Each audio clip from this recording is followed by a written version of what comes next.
नमस्कार दोस्तों, स्वागत है आप सभी का यूपीएससी उत्कर्ष में।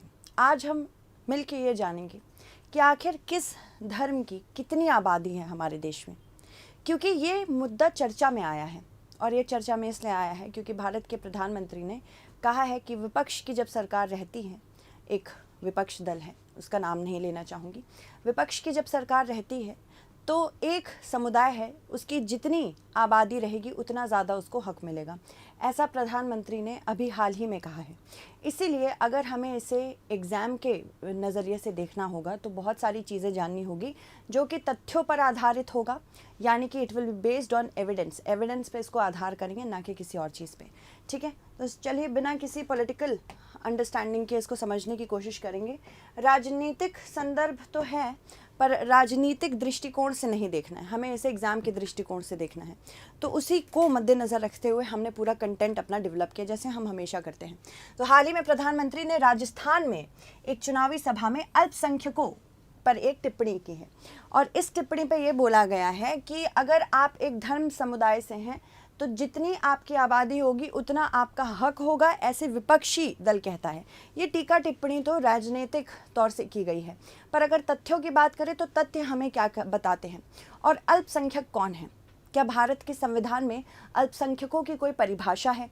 क्या भारत के संविधान में कहीं लिखा है कि अल्पसंख्यक इन समुदाय से होने चाहिए, या फिर भारत में कोई एक विधान आया है, कोई स्टैट्यूट आया है जिसके अंतर्गत हम बता सकते हैं कि ऐसे समुदाय के लोग अल्पसंख्यक माने जाते हैं? अभी हमने देखा कि सिटीजनशिप अमेंडमेंट एक्ट 2019 जब लागू हो गया, उसके बाद हिंदू, सिख, ईसाई, पारसी, क्रिश्चियन ऐसे कुछ और जैन ऐसे कुछ धर्म हैं, अगर वो पाकिस्तान, बांग्लादेश या फिर अफगानिस्तान से भारत में संरक्षण लेने आ रहे हैं, स्पेशली अगर हम बात करें 2014 के बाद, तो उनको नागरिकता दी जा सकती है। तो धर्म के आधार पे अब कोई अपनी नागरिकता भी ले सकता है, ऐसा माना जा रहा है। तो अब यहाँ पे क्वेश्चन ये अराइज हो रहा है, क्वेश्चन इस प्रकार से अराइज हो रहा है कि क्या धर्म के लिए इतनी ज़्यादा लड़ाई हो जाएगी भारत में? धर्म के आधार पर क्या कोई गृह युद्ध भी हो सकता है? ऐसी कोई बात नहीं होगी, बिल्कुल गृह युद्ध से बहुत ही दूर है भारत, ये हमेशा समझ लीजिएगा। भारत की वित्तीय स्थिति इतनी अच्छी है इस समय as compared to other countries कि यहाँ पे गृह युद्ध का फ़िलहाल सवाल नहीं उठ खड़ा होता। और इसलिए हमें जानना ज़रूरी है। तथ्यों की अगर बात करें तो अगर हम जिस समुदाय के बारे में बात करना चाह रहे हैं, जो अल्पसंख्यक समुदाय हमारा है भारत में, वो मुसलमान समुदाय जो है, उसके बारे में टिप्पणी अगर हुई है तो तथ्यों को जानना पड़ेगा, तभी हम इस पर आगे बढ़ पाएंगे। धार्मिक समूहों पर जनगणना के आंकड़े 13 साल पुराने हैं। काफ़ी साल पहले हमारा सेंसस हुआ था, 2011 में सेंसस हुआ था, तो उसी को हम लेके आगे चलेंगे। बीच बीच में अगर कोई नई फाइंडिंग, नई अंडरस्टैंडिंग आई है तो उसको भी हम समझेंगे। 13 साल पुराना है। और धार्मिक समूहों के बारे में कोई विश्वसनीय आंकड़े अभी उपलब्ध नहीं हैं, जिसकी वजह से ये सारे आंकलन हैं जो भी हमने जनगणना 2011 में की थी, उसी के आधार पर हम आज के तथ्य लेके आए हैं। इसके अलावा हमारे पास सारे आंकलन हैं, मतलब सारी हमने जितने भी केस स्पेकुलेशन किए हैं, हमारे पास एग्जैक्ट डेटा नहीं है। तो 2011 की जनगणना में मुसलमानों की जनसंख्या 17.22 करोड़ थी, जो उस समय भारत की जनसंख्या उस समय 1:1.08 करोड़ थी, जिसका मुसलमान समुदाय 14.2% रखता था। पिछली जनगणना जो 2001 में हुई थी, उससे पहले की में मुसलमानों की जनसंख्या 13.81 करोड़ थी, जो उस समय भारत की जनसंख्या 102.8 करोड़ का 13.43% था, यानी कि यहाँ पे वृद्धि हुई है। अगर हम बात करें 2001 के सेंसस की, 2001 की जनगणना की, उसे अगर हम कंपेयर करें 2011 की जनगणना से, तो प्रतिशत में वृद्धि हुई है। तब कितनी थी 2001 में? 13.81%, और उसके बाद 10 साल में कितनी बढ़ गई? वो 14.2% बढ़ गई। तो यहाँ पे वृद्धि हुई है। उसके बाद अगर बात करें 2001 से लेकर 2011 के बीच में मुसलमानों की जनसंख्या में 24.69% की वृद्धि हुई, और यह भारत के इतिहास में मुसलमानों की जनसंख्या में सबसे धीमी वृद्धि है। यानी कि 10 सालों का अगर हम आंकड़ा देखें 2001 से लेकर 2011 के बीच में, यहाँ पे वृद्धि तो हुई है, पर वृद्धि का दर बहुत ही कम रहा है। और अगर हम ये भारत के इतिहास में, पूरे इतिहास में अगर हम 2011 तक की जनगणना में देख रहे हैं, उसके बारे में बात कर रहे हैं, 1991 से 2001 के बीच भारत की मुस्लिम जनसंख्या में 29.49 की वृद्धि हुई, तो यहाँ पे वृद्धि का दर बढ़ गया। ठीक है, तो इसीलिए यहाँ पे हमने देखा कि वृद्धि का दर बढ़ा है और जिस दर से बढ़ा है वो भी ज़्यादा है, 24.69 और फिर 29.49। तो इसका मतलब ये है कि यहाँ पे मुसलमान भारत में, वैसे तो अगर बाकी हम नेशन से, बाकी कंट्रीज़ से इसको कंपेयर करेंगे तो धीमी वृद्धि है। बाकी कंट्रीज़ में और ज़्यादा वृद्धि होती है, यहाँ पे फिर भी धीमी वृद्धि है। और ये भी जानना चाहिए कि यहाँ पे 2001 से लेके 2011, 2010 और फिर उसके बाद यहाँ पे वृद्धि के दर भी आपसे यूपीएससी पूछ सकता है। बहुत ज़्यादा स्पेसिफिक तो नहीं होगा, फिर भी आप अगर माइनॉरिटीज़ के वेलफेयर के लिए कोई क्वेश्चन अटेम्प्ट करेंगे तो यहाँ पे क्वेश्चंस में आपको डेटा की ज़रूरत पड़ेगी, और डेटा हम आपको दे रहे हैं और ये सारे डेटा फैक्चुअल है, फैक्ट की नज़र से है। तो 1991 से 2001 की बात करें, इसके बीच में भारत में मुस्लिम की जनसंख्या इस दर से वृद्धि हुई है। उसके बाद 2001 से 11 के बीच में सबसे कम प्रतिशत में वृद्धि हमने देखी है, वृद्धि हुई है पर कम हुई है। ठीक है, आगे बढ़ते हैं, अब देख लेते हैं धार्मिक समूहों के बीच औसत घरेलू आकार क्या है। यानी कि हर धर्म में जब घरेलू आकार हम जानने की कोशिश करते हैं तो फैमिली में कैसे कितने एवरेज लोग रहते हैं, ये बेसिकली हम जानना चाहते हैं। एक लोग हैं फैमिली में ऑन एन एवरेज, 2 लोग हैं, 3 लोग हैं, तो यहाँ पे जो टेबल है आपको वही बताएगा। ठीक है, राष्ट्रीय नमूना सर्वेक्षण जो 6वें दौर में था अपने, जुलाई 2011 से जून 2012 तक चला, उसके आंकड़ों के अनुसार प्रमुख धार्मिक समूहों का औसत घरेलू आकार कुछ इस प्रकार था। हिंदू धर्म में 4.3% ये परिवार का आकार ऑन एन एवरेज लिया जा रहा है। ठीक है, हर हिंदू परिवार में कितने लोग माने जा रहे थे। फिर इस्लाम में 5, ईसाई धर्म में 3.9, सिख धर्म में 4.7। अब यहाँ देखो, हिंदू धर्म से ज़्यादा कहाँ पे है, सिख में है, और सबसे ज़्यादा कौन है, मुसलमान के परिवार का आकार 5 माना गया है, और ईसाई का कितना है, 3.9 है। अन्य समुदाय में से 4.1 है, और अगर सभी का औसत हम निकालेंगे तो 4.3 आ रहा है, जो कि राष्ट्रीय परिवार का आकार 4.3 माना गया है। ठीक है, आगे बढ़ते हैं, दूसरा देखते हैं। देखो, श्रम बल में भी भागीदारी ज़रूरी है। श्रम बल यानी कि लेबर फोर्स पार्टिसिपेशन। हमारे इंडिया में अगर देखा जाए तो श्रम बल कितने से कितने एज गैप में माना जाता है, 15 to 64। इस एज के बीच में जितने भी लोग हैं इनको हम क्या कहते हैं, श्रम बल कहते हैं। ये श्रम बल के लोग हैं, और भारत में श्रम बल के कितने प्रतिशत लोग हैं, 68%। बात करते हैं आश्रित प्रतिशत की। बाकी जितने लोग हैं वो आश्रित जनसंख्या में आते हैं, या इन्हें हम आश्रित आबादी कहते हैं। आश्रित आबादी कौन होती है, आश्रित आबादी वो होती है जिसमें बच्चे होते हैं 0 से 14 साल तक के, और 65 की एज से ऊपर के कोई लोग होते हैं तो उन्हें हम क्या कहते हैं, उन्हें भी हम आश्रित आबादी कहते हैं। तो अगर 15 से 64 साल की एज में हम देखें लोगों को, ये एक श्रमिक बल है, ये ऐसा बल है जो काम कर सकता है, वर्किंग एज पॉपुलेशन में लोग आते हैं, उसमें अब हम देख रहे हैं कि मुसलमान कितने प्रतिशत हैं, और इससे हम जान सकेंगे इनका एम्प्लॉयमेंट रेट क्या है, इनके साथ एजुकेशन के कुछ इश्यूज़ हैं अगर कि नहीं, और उस सिस्टम को सुधारने के लिए गवर्नमेंट ने क्या क्या किया है, तो ये देखना ज़रूरी है। मुसलमानों के लिए श्रम बल भागीदारी दर जो कि लेबर फोर्स पार्टिसिपेशन रेट और श्रमिक जनसंख्या अनुपात सभी धार्मिक समूहों में सबसे कम है। मतलब इनका पार्टिसिपेशन कंट्री या फिर किसी भी एरिया के डेवलपमेंट में एम्प्लॉयमेंट के हिसाब से देखा जाए तो कम रहा है। राष्ट्रीय नमूना सर्वेक्षण कार्यालय के अनुसार यह एकमात्र धार्मिक समूह है जिसका LPFR यानी कि लेबर फोर्स पार्टिसिपेशन रेट गिर रहा है। बाकी सारे धर्मों में एक तरह के औसत रूप से हम देखें तो बढ़त हो रही है, पर अगर हम मुस्लिम समुदाय, मुस्लिम धर्म को देखें तो यहाँ पे लेबर फोर्स पार्टिसिपेशन बहुत ज़्यादा नहीं है। उसके बाद अगर हम बात करें, हालांकि मुसलमानों के बीच बेरोज़गारी दर अखिल भारतीय संख्या से कम है। जो हमारा अनएम्प्लॉयमेंट रेट है बेटा, उससे इनके अनएम्प्लॉयमेंट रेट में कमी आ रही है।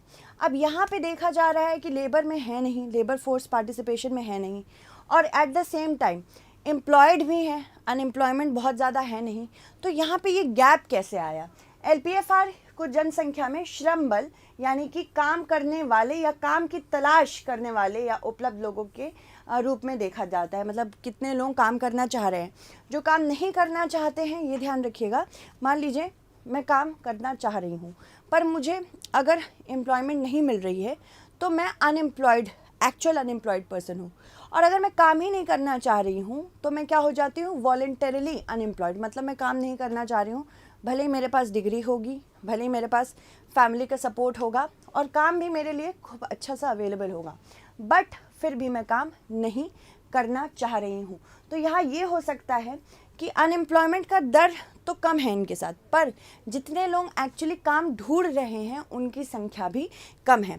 WPR को जनसंख्या में नियोजित व्यक्तियों के प्रतिशत के रूप में परिभाषित किया गया है। ठीक है, जनसंख्या में नियोजित कितने व्यक्ति हैं उतने व्यक्तियों की प्रतिशत में परिभाषित किया गया है।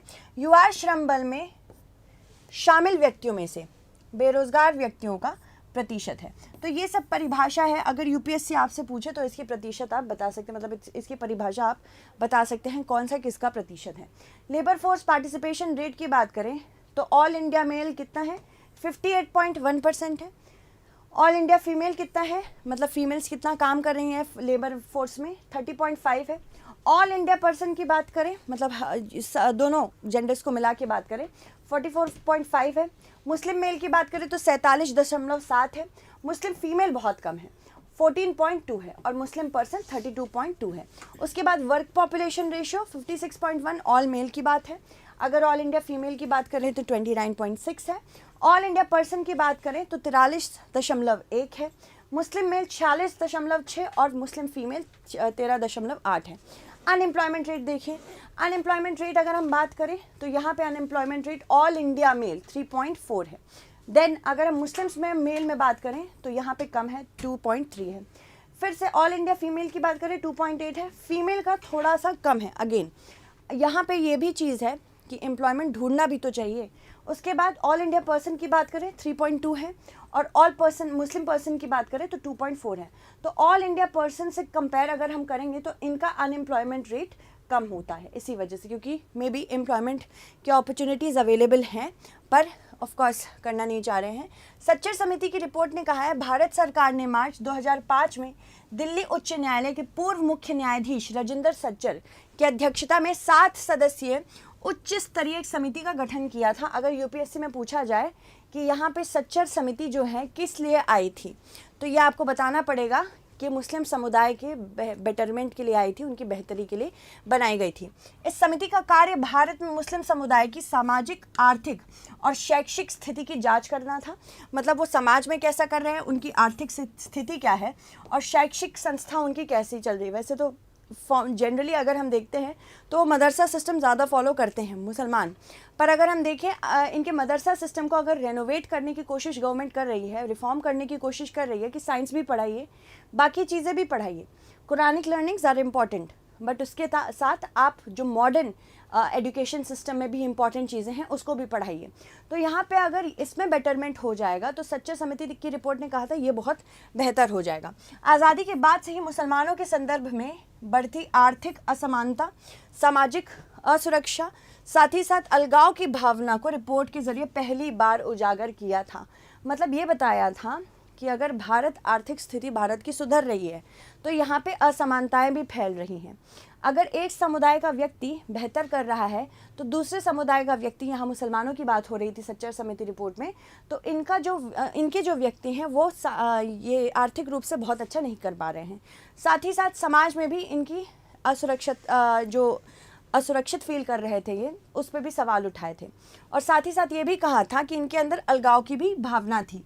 तो ये पहली बार उजागर हुआ था, पहली बार हमें पता चला था कि ऐसा चल रहा है। ये किसकी वजह से पता चला था, ये सच्चर समिति की रिपोर्ट ने हमें बताया था। रिपोर्ट में सिफारिश भी की गई थी कि आवास और रोजगार के निजी क्षेत्र में अल्पसंख्यकों के साथ होने वाले जो भेदभाव हैं उनको रोका जाए, उनके साथ शिक्षा पे, देखो शिक्षा पे सबका समान हक होता है, तो समान हक देना चाहिए। समान हक तब मिलेगा, दोनों चीज़ों से मिलेगा। गवर्नमेंट को भी अपनी तरफ से हाथ बढ़ाना पड़ेगा, साथ ही साथ अल्पसंख्यकों को भी अपने एजुकेशन सिस्टम के साथ रिफॉर्मेशन की भावना होनी चाहिए, तभी हम देख सकेंगे कि एक्चुअल रिफॉर्म्स हो रहे हैं। इसके लिए एक समान अवसर आयोग की भी स्थापना की जाए, ऐसी बात की थी। रिपोर्ट में निर्वाचन क्षेत्रों के अनुचित परिसीमन का भी मसला उठाया गया था। अगर ऐसा होगा, परिसीमन ठीक से नहीं होगा तो रिप्रेजेंटेशन भी नहीं मिलेगी, प्रतिनिधित्व जो है उनको चाहिए मुसलमानों को, वो भी सही से नहीं मिलेंगे। तो पॉपुलेशन के बेसिस पे परिसीमन ठीक से करना चाहिए, उसके ऊपर भी ध्यान देने के लिए सच्चर समिति ने कहा था। इस वजह से मुस्लिम बाहुल्य निर्वाचन क्षेत्रों में से भी मुसलमानों का उचित प्रतिनिधित्व नहीं हो पाता है। विधानसभा में भी उनकी सीटों की तादाद कम है, ऐसे बोला गया था। But at the same time, अगर आपको याद है, जब कम्युनल अवार्ड्स दिए जा रहे थे, ये बोला जा रहा था कि कम्युनल अवार्ड्स में एक पर्टिकुलर कम्युनिटी, एक पर्टिकुलर रिलीजन से जो लोग बिलोंग करेंगे उनको इलेक्ट करने के लिए उसी रिलीजन के लोग वोट कर सकते हैं, जो कि मना कर दिया गया था। क्या आप मुझे कमेंट सेक्शन में बता सकते हैं कि कम्युनल अवार्ड किस ब्रिटिश प्राइम मिनिस्टर के दौरान आया था, जब इंडिया कॉलोनियल रूल में था? चलो अब अल्पसंख्यकों की बात करते हैं। आखिर अल्पसंख्यक है कौन? हमारे संविधान में किसी भी प्रकार की परिभाषा नहीं दी है, ये हमेशा ध्यान रखिएगा, क्योंकि यूपीएससी पूछती है। भारत के संविधान में क्या किसी प्रकार की परिभाषा दी गई है? नहीं, हमारे संविधान में किसी भी प्रकार की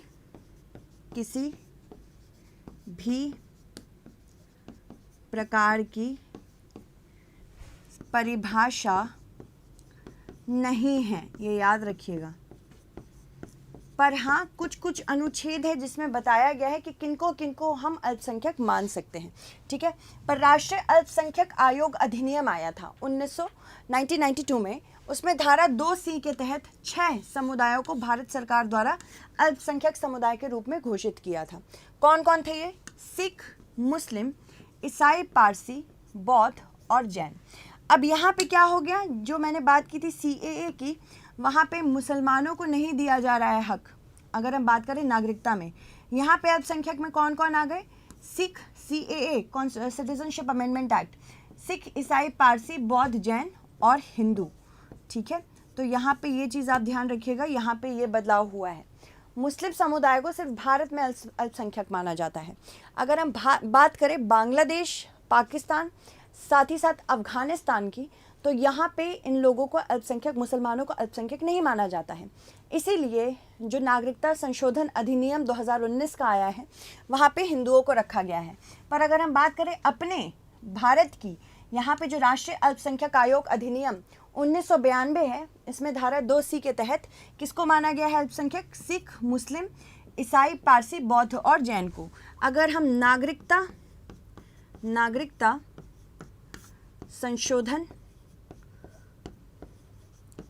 अधिनियम की बात करें, तो यहाँ पे कौन सा अधिनियम की बात कर रहे हैं? 2019, जो कि नागरिकता संशोधन अधिनियम 1955 को संशोधित कर रहा है। इसमें साफ साफ कहा गया है कि हिंदू अल्पसंख्यक है, सिख अल्पसंख्यक है, ईसाई अल्पसंख्यक है, पारसी, बौद्ध और जैन अल्पसंख्यक है। कहाँ पे? जो पाकिस्तान, अफगानिस्तान और बांग्लादेश, ये 3 देश हैं, याद रखिएगा। यहाँ पे ये 6 धर्म हैं: पाकिस्तान, बांग्लादेश और अफगानिस्तान,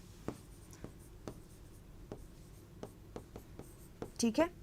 इन 3 देशों से अगर कोई भी व्यक्ति इन 6 धर्मों में से है, तो वो नागरिकता के आधार पर नागरिकता कह रहे हैं, धर्म के आधार पर नागरिकता ले सकता है। अभी तक भारत में धर्म के आधार पर नागरिकता नहीं दी जा रही थी, क्योंकि धर्मनिरपेक्ष है भारत, इसलिए धर्म को बनाया नहीं जा रहा था नागरिकता का आधार पर। क्योंकि ह्यूमैनिटेरियन या फिर मानवीय रूपों से अगर हम देखें, तो ये कुछ ऐसे धर्म हैं जिनको काफ़ी प्रताड़ित और प्रताड़ना झेलनी पड़ रही है बांग्लादेश, अफगानिस्तान और साथ ही साथ पाकिस्तान में, इसलिए भारत में संरक्षण लेने आते हैं। चलिए आगे देखते हैं। आम बोलचाल में अगर हम बात करें, तो अल्पसंख्यक ऐसे लोग हैं, इन लोगों को समझा जाता है जिनको की हिस्सेदारी किसी समूह में आधे से भी ज़्यादा कम है, यानी कि उनकी आबादी जो है 50% से कम होती है। तो इसीलिए हिंदुओं की जनसंख्या जो है वो 50% से बहुत ऊपर है।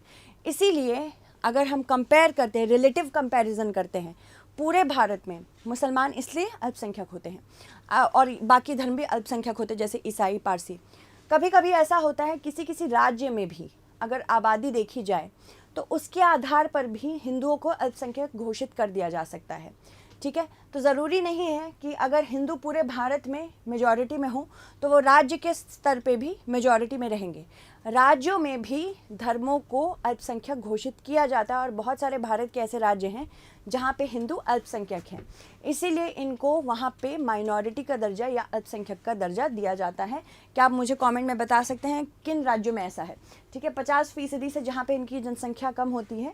साथ ही साथ कुछ अन्य पैमाने भी देखे जाते हैं, जैसे जाति, धर्म, परंपरा, संस्कृति और भाषा के आधार पर भी इनकी आबादी को अल्पसंख्यक घोषित किया जा सकता है। भारत का संविधान कहीं भी अल्पसंख्यक शब्द को परिभाषित नहीं करता, पर मेंशन जरूर करता है। डेफिनेशन नहीं है, पर मेंशन है। अनुच्छेद 29 यानी कि जो कि मौलिक अधिकार है उसमें बताया गया है, अल्पसंख्यक शब्द का प्रयोग किया गया है। याद रखिएगा, यूपीएससी के फेवरेट क्वेश्चंस होते हैं, देखना चाहते हैं कि आपको एग्जैक्टली संविधान की कितनी समझ है। तो 29 में अल्पसंख्यक शब्द का प्रयोग किया गया है और अलग भाषा, लिपि या संस्कृति वाले नागरिकों के किसी भी वर्ग को अल्पसंख्यक के तौर पर इंगित किया गया है। यानी किस किस निर्भरता पे, किस किस आधार पर निर्धारित करते हैं कि कोई अल्पसंख्यक है कि नहीं। धर्म तो है, साथ ही साथ भाषा भी है, यानी कि लिंग्विस्टिक माइनॉरिटीज़, जो भाषा अलग बोलती हैं, जो ऐसी भाषाओं को बोलती हैं शायद हिंदी से कम है, बंगाली से थोड़ी अलग है, या फिर ऐसी कोई भाषा है जो बहुत कम लोग बोलते हैं। भाषा के आधारित पर भी अल्पसंख्यक बोला जाता है। लिपि अलग हो सकती है या उनकी संस्कृति भी अलग हो सकती है। इसके साथ ही साथ अनुच्छेद 30 में भी अल्पसंख्यकों का जिक्र है और इससे अल्पसंख्यक होने के 2 आधार बताए गए हैं। पहला क्या है? धार्मिक, मतलब धर्म के आधार पर अल्पसंख्यक हो सकते हैं, और दूसरा भाषाई। इसके अलावा अनुच्छेद 350A और 350B में भी भाषाई अल्पसंख्यकों का जिक्र है। इसी वजह से आपने देखा कि जब भी भाषा के आधार पर अल्पसंख्यकता को बताया जाता है तो जनरली क्या मांगती हैं ये डिफरेंट ग्रुप्स कि भाई हमको अलग स्टेट दो, या फिर हमारी भाषा को आप कौन से शेड्यूल में इंक्लूड करें, कौन से अनुसूची में इंक्लूड करना होता है। हमारे भारत में किन भाषाओं को एक अनुसूची में रखा गया है, आप मुझे उस अनुसूची का नाम बताइए। मतलब किन भाषाओं का नाम नहीं बताना है, अनुसूची का नाम बताना है, ठीक है, तो याद रखिएगा। उसके बाद केंद्र सरकार ने राष्ट्रीय अल्पसंख्यक आयोग अधिनियम 1992 के तहत एक राष्ट्रीय अल्पसंख्यक आयोग की स्थापना की है, जो ये देखती है कि अल्पसंख्यकों का जो हक है, उनकी जो हिस्सेदारी है वो बरकरार रहे, साथ ही साथ उनके अधिकारों का हनन ना हो। अनुच्छेद 29(1) के तहत अपनी विशिष्ट भाषा, लिपि और संस्कृति का संरक्षण का अधिकार भी संविधान देता है। 29(2) के तहत राज्य द्वारा पोषित किसी भी शैक्षणिक संस्थान में केवल इस आधार पर प्रवेश देने के लिए मना नहीं किया जा सकता कि अमुक व्यक्ति किसी धर्म, जाति, नृजाति या भाषा विशेष से जुड़ाव रखता है। यानी सभी धार्मिक, भाषाई व सामुदायिक अल्पसंख्यकों के साथ किसी भी राज्य शिक्षा संस्थान में भेदभाव नहीं किया जा सकता, ना ही किसी भी प्रकार की धार्मिक शिक्षा ग्रहण करने का दबाव डाला जा सकता है। यानी कि मान लो मैं क्रिश्चियन स्कूल में पढ़ रही हूँ तो मेरे साथ कोई ज़बरदस्ती नहीं हो सकती है कि आपको बाइबल पढ़नी ही पड़ेगी, मेरे ऊपर ऐसा कोई भी दबाव नहीं डाला जा सकता। क्यों? इससे मेरे एक अधिकार का हनन हो रहा है, मेरे अधिकार जो कि अनुच्छेद 25 में बताए गए हैं। अनुच्छेद 25 में बोला गया है कि फ्रीडम ऑफ रिलीजन है, आप जो रिलीजन फॉलो करना चाहें आपको फ्रीडम दी जाएगी, इसकी फ्रीडम टू रिलीजन।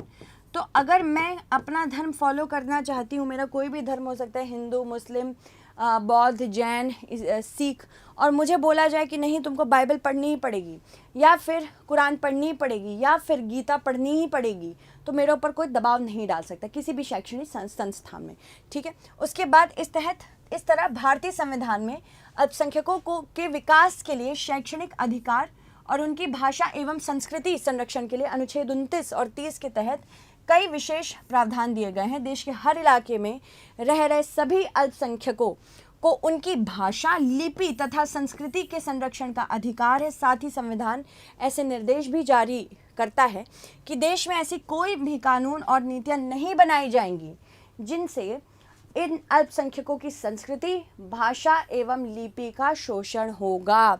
तो यहाँ पे लोग कहते हैं कि इसी वजह से सिटीजनशिप अमेंडमेंट एक्ट ऑफ 2019 हनन करता है। देखो यहाँ पे धर्म के आधार पर नागरिकता छीनी नहीं जा रही है, हम नागरिकता दे रहे हैं। तो एक रिपोर्ट एक फोकस रिपोर्ट आई है कांग्रेशनल कमेटी की, यूएसए की, वो यही कह रही है कि 200 मिलियन मुसलमानों के अधिकारों का हनन हो रहा है। वहाँ पे प्रावधान है ही नहीं हमारे सिटीजनशिप अमेंडमेंट एक्ट में कि हम किसी से उनके धर्म के आधार पर उनकी जो नागरिकता है छीन लेंगे। हमने ऐसा कहा ही नहीं है। हमने ये बस कहा है कि भाई धर्म के आधार पर हम नागरिकता देंगे उन लोगों को जो धर्म के आधार पर ही प्रताड़ित हुए हैं बांग्लादेश, अफगानिस्तान, पाकिस्तान में। तो यहाँ पे एक डिफरेंस ऑफ ओपिनियन आ जाता है। सभी अल्पसंख्यकों को यह अधिकार है कि वे देश के किसी भी इलाके में अपनी इच्छा अनुसार कोई भी शैक्षणिक संस्थान खोलने के लिए स्वतंत्र हैं। ये भी बोला गया अल्पसंख्यकों के लिए, क्योंकि वो चाहते हैं, भारत देश चाहता है कि इनका जो संरक्षण है वो बरकरार रहे। उसके बाद किसी भी धार्मिक, भाषाई या सामुदायिक अल्पसंख्यक द्वारा स्थापित शैक्षणिक संस्थाओं को राज्य द्वारा अनुदान प्रदान करने में किसी भी प्रकार का भेदभाव नहीं किया जाएगा, ये भी कहा गया है। चलो, एक मेंस क्वेश्चन इस तरह का आ सकता है, इसको प्रैक्टिस करने की कोशिश करिएगा। भारत में अल्पसंख्यकों के निर्धारण की प्रक्रिया का उल्लेख करते हुए उनके संवैधानिक अधिकारों का वर्णन करें। यानी कि आपको क्या बताना होगा, यहाँ पे आपको बताना होगा कि अल्पसंख्यक क्या होते हैं। पहली बात तो ये है, अल्पसंख्यकों से क्वेश्चन अगर बनता है, अल्पसंख्यक क्या है, ठीक। मतलब यहाँ पे आपको ये भी मेंशन करना होगा कि संविधान में क्या कोई मेंशन है या फिर परिभाषा है, संविधान में कोई परिभाषा है।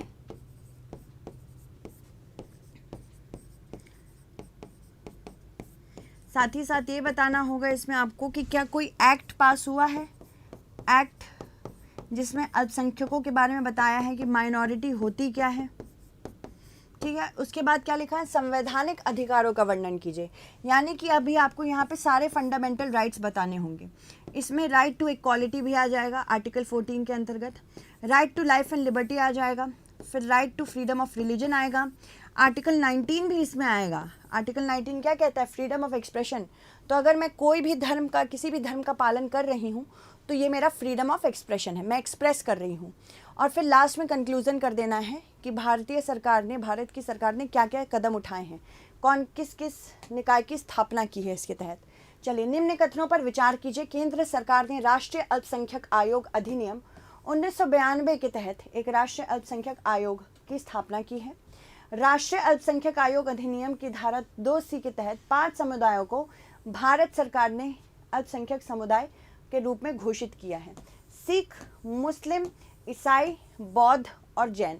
अब इसमें से आपको बताना है कि कौन सा कथन सत्य है, ठीक है। तो अब मैं आपको बताऊं, हाँ, 1992 में एक स्टैट्यूट पास हुआ था, एक एक्ट पास हुआ था, अल्पसंख्यक आयोग अधिनियम। इसकी वजह से एक निकाय बना है। इस निकाय का नाम है राष्ट्रीय अल्पसंख्यक आयोग, नेशनल कमीशन फॉर माइनॉरिटीज़। ये देखने के लिए कि अल्पसंख्यकों के जितने भी अधिकार हैं उनका हनन ना हो। पहली चीज़ तो ये है। दूसरी चीज़, जो अल्पसंख्यक इस धारा में है, धारा 2C, कौन सी अधिनियम के, अल्पसंख्यक आयोग अधिनियम के, इसमें सिख हैं, मुस्लिम हैं, ईसाई हैं, बौद्ध हैं, जैन और पारसी भी हैं। अब यहाँ पे क्या लिखा है, यहाँ पे सिर्फ 5 धर्मों के बारे में बताया गया ना, 6 धर्म हैं। तो पहला यहाँ पे डेफिनेटली सही है, पर दूसरा सही नहीं है।